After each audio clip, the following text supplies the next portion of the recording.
नमस्कार, मैं हूं अंकुर और आप देख रहे हैं सत्यहिंदी.com। आइए एक नजर डाल लेते हैं अब तक की सुर्खियों पर। ऋषि सुनक के ब्रिटेन का प्रधानमंत्री बनने पर कांग्रेस नेता शशि थरूर ने आज कहा कि भारतीय मूल के हिंदू ऋषि सुनक का ब्रिटेन का प्रधानमंत्री बनना भारत के लिए सबक है। उन्होंने पूछा, भारत में जो हिंदू, सिख, बौद्ध या जैन नहीं हैं, क्या वो भारत का पीएम बन सकते हैं? थरूर का इशारा मुसलमानों की ओर था। समाचार एजेंसी एनआई से बात करते हुए उन्होंने कहा, बीजेपी जैसी पार्टी के पास आज संसद में एक भी मुस्लिम सांसद नहीं है, जो एक चौंकाने वाली स्थिति है। ऐसा पहले कभी नहीं हुआ। क्या बीजेपी के समर्थक किसी दूसरी पृष्ठभूमि के प्रधानमंत्री और इस्लामिक या ईसाई धर्म के बीजेपी मुख्यमंत्री की कल्पना कर सकते हैं? मुझे इस पर शक है। थरूर ने कहा कि हमको जाति, धर्म, वर्ग, भाषा और क्षेत्र जैसे विचारों से आगे देखने के लिए तैयार रहना चाहिए। देश को चाहिए कि वो व्यक्ति की योग्यता को सबसे आगे रखे। उन्होंने कहा कि कई स्तर पर असाधारण है। आप देख सकते हैं कि ब्रिटेन ने अपने जातिवाद को पीछे छोड़ दिया है।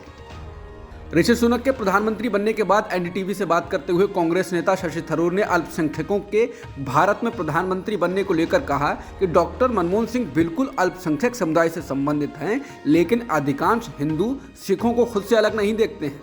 थरूर ने कहा कि क्या आप कल्पना कर सकते हैं, एक ईसाई या एक मुस्लिम जो अपने विश्वास को खुले तौर पर प्रकट करता हो, उसको भाजपा के द्वारा भारत के लिए एक उपयुक्त प्रधानमंत्री के रूप में अपनाया जाए? थरूर ने सोनिया गांधी को इटली और ईसाई मूल के होने के कारण सार्वजनिक रूप से मिली घृणा का भी जिक्र किया और कहा कि सोनिया गांधी को मनमोहन सिंह के लिए रास्ता छोड़ना पड़ा। उन्होंने सुषमा स्वराज को याद करते हुए कहा, एक प्रमुख राजनेता ने उनके प्रधानमंत्री बनने पर सिर मुंडवाने की धमकी दी थी। ब्रिटेन की कंजर्वेटिव पार्टी के नेता ऋषि सुनक ने आज ब्रिटेन के किंग चार्ल्स से मुलाकात की। किंग चार्ल्स ने सुनक को सरकार बनाने के लिए आमंत्रित किया था। इसके साथ ही सुनक औपचारिक रूप से ब्रिटेन के 57वें प्रधानमंत्री बन गए हैं। बता दें, आर्थिक संकट से जूझ रहे ब्रिटेन में इस साल प्रधानमंत्री बनने वाले सुनक तीसरे व्यक्ति हैं। सुनक ब्रिटेन के 200 सालों के इतिहास में सबसे कम उम्र के प्रधानमंत्री हैं। ब्रिटेन का प्रधानमंत्री बनने के बाद ऋषि सुनक ने अपने पहले संबोधन में कहा कि इस समय हमारा देश एक गंभीर आर्थिक संकट का सामना कर रहा है। यूक्रेन में पुतिन के युद्ध ने दुनिया भर के बाजारों को अस्थिर कर दिया है। ऋषि सुनक ने हाल ही में इस्तीफा देने वाली पूर्व प्रधानमंत्री लिज ट्रस को लेकर कहा कि लिज ट्रस का इस देश के आर्थिक लक्ष्यों के लिए काम करना गलत नहीं था। मैं उनकी प्रशंसा करता हूँ, लेकिन कुछ गलतियाँ की गई, लेकिन वो गलत इरादे से नहीं थी। सुनक ने कहा कि मुझे गलतियों को ठीक करने के लिए नियुक्त किया गया। आर्थिक संकट के बीच ऋषि सुनक ने कहा कि मैं अपने देश को शब्दों से नहीं बल्कि काम करके एकजुट करूंगा। मैं दिन रात काम करूंगा। सुनक ने कहा कि भरोसा कमाया जाता है और मैं कमाऊंगा। ऋषि सुनक के ब्रिटेन के प्रधानमंत्री बनने पर जम्मू कश्मीर के पूर्व मुख्यमंत्री महबूबा मुफ्ती ने एनआरसी और सीए का जिक्र किया। पीडीपी प्रमुख ने ट्वीट कर कहा, यह गौरवान्वित करने वाला पल है कि ब्रिटेन में पहली बार एक भारतीय मूल का व्यक्ति प्रधानमंत्री होगा। महबूबा ने कहा कि जैसा कि अभी पूरा देश जश्न मना रहा है, हमें यह भी याद रखने की भी जरूरत है कि ब्रिटेन ने एक धार्मिक अल्पसंख्यक को अपने देश के प्रधानमंत्री के तौर पर मान्यता दी है। वहीं दूसरी ओर हम अभी भी एनआरसी और सीए जैसे विभाजन और भेदभाव को बढ़ावा देने वाले कानूनों की जकड़न में हैं। महबूबा मुफ्ती के द्वारा सुनक के ब्रिटेन के प्रधानमंत्री बनने के बीच एनआरसी सीए का जिक्र करने के बाद बीजेपी नेता रविशंकर प्रसाद ने उन पर पलटवार किया। प्रसाद ने ट्वीट कर कहा कि महबूबा मुफ्ती का ट्वीट देखा। ब्रिटेन में ऋषि सुनक के पीएम चुने जाने के बाद उन्होंने ट्वीट में भारत में अल्पसंख्यकों के अधिकारों की बात कही। महबूबा जी, क्या आप जम्मू कश्मीर में किसी अल्पसंख्यक को बतौर सीएम स्वीकार करेंगी? कृपया इस मामले पर पूरी स्पष्टता से जवाब दें। प्रसाद ने कहा, ब्रिटेन के पीएम के रूप में ऋषि सुनक के चुनाव के बाद कुछ नेता बहुसंख्यकवाद के खिलाफ हाइपर एक्टिव हो गए हैं। उन्हें एपीजे अब्दुल कलाम की असाधारण अध्यक्षता और 10 वर्षों के लिए प्रधानमंत्री मनमोहन सिंह के कार्यकाल की याद दिलाना चाहूंगा। एक प्रतिष्ठित आदिवासी नेता द्रौपदी मुर्मू अभी हमारी राष्ट्रपति हैं।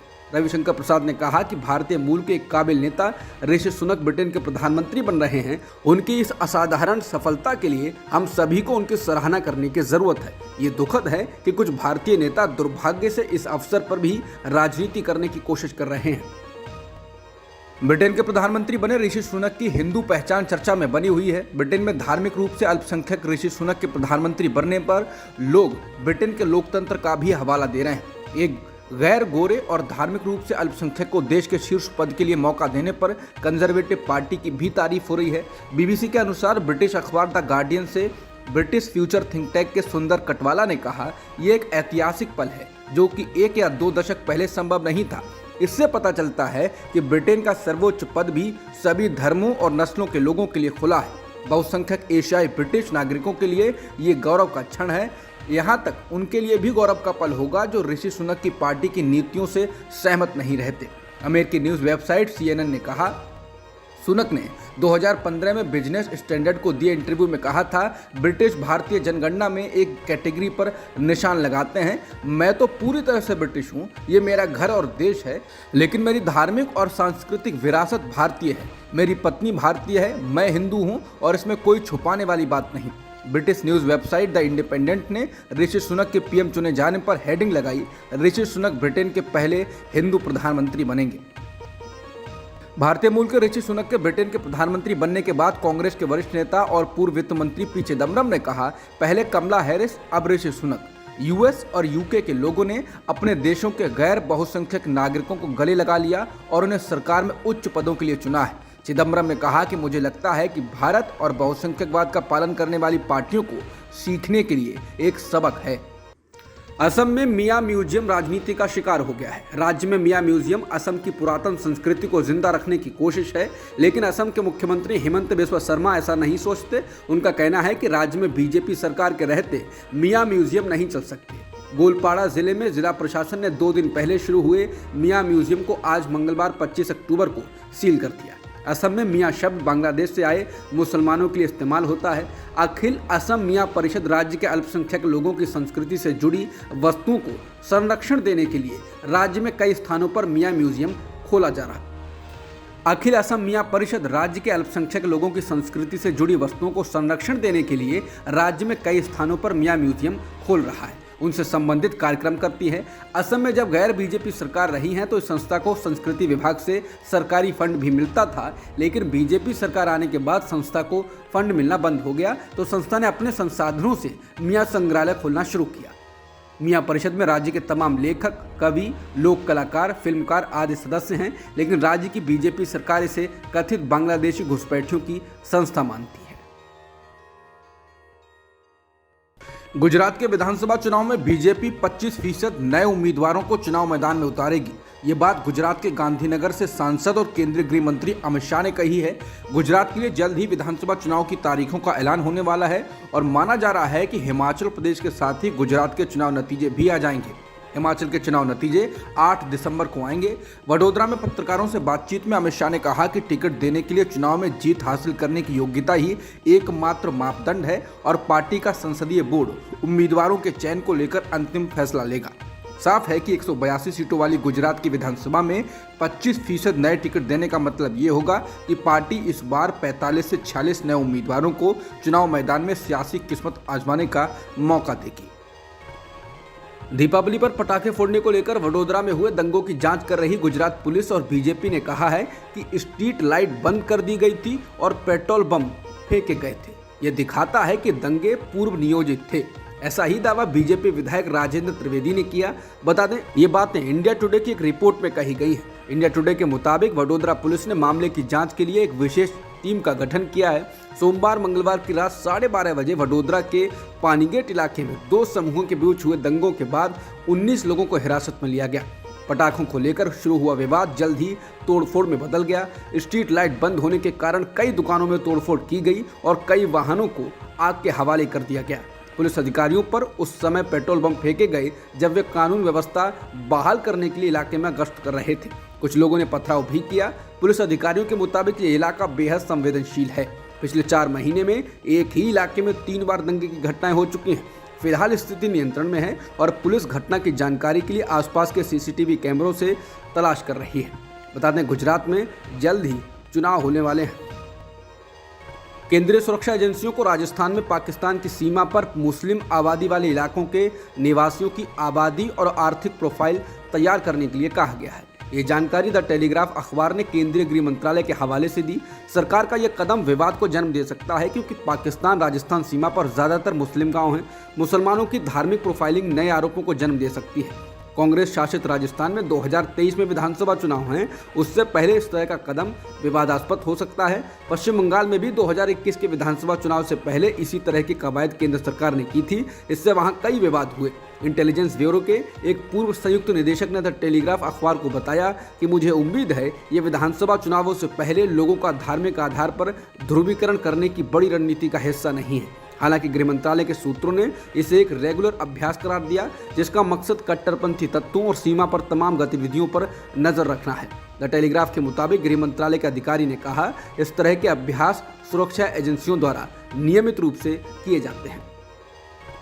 मुंबई की एक विशेष अदालत ने यौन उत्पीड़न के मामले में 25 वर्षीय एक बिजनेसमैन को 1.5 साल की जेल की सजा सुनाते हुए कहा कि किसी लड़की को आइटम कहना अपमानजनक है। लाइव लॉ के मुताबिक स्पेशल जज S.J. अंसारी ने कहा कि आइटम एक ऐसा शब्द है जिसका इस्तेमाल लड़के आमतौर पर लड़कियों को अपमानजनक तरीके से संबोधित करने के लिए करते हैं, क्योंकि ये उन्हें यौन तरीके से ऑब्जेक्टिफाई करता है। ये साफ रूप से उनके शील भंग करने के इरादे को इंगित करता है।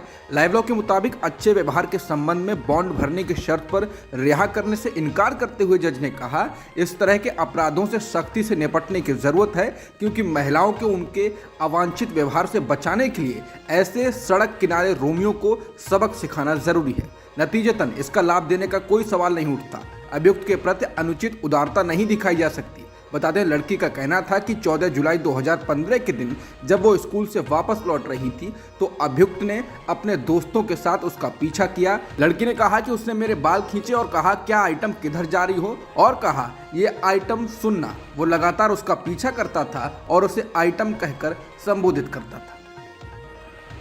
मध्य प्रदेश के दमोह में दबंगों ने अनुसूचित जाति परिवार के 3 सदस्यों को मंगलवार सुबह गोलियों से भून दिया। हमले में इसी परिवार का एक अन्य सदस्य गंभीर रूप से घायल भी हुआ। घटना की वजह छेड़छाड़ की वारदात बताई जा रही है। पुलिस ने मामला दर्ज कर लिया है और आरोपियों की धरपकड़ में जुटी है। जानकारी के अनुसार घटना मंगलवार सुबह 6:30 बजे दमोह जिले के देवरान गांव में हुई। दबंगों के हमले में जख्मी महेश अहरवार का आरोप है कि जगदीश पटेल के परिवार के दर्जन भर लोगों ने सुबह उसके घर पर हमला बोल दिया। महेश के अनुसार पटेल परिवार की महिला ने उनके भतीजे कैलाश पर घूर कर देखने का आरोप लगाया था। सोमवार को इस आरोप को लेकर दोनों परिवारों के बीच विवाद हुआ था।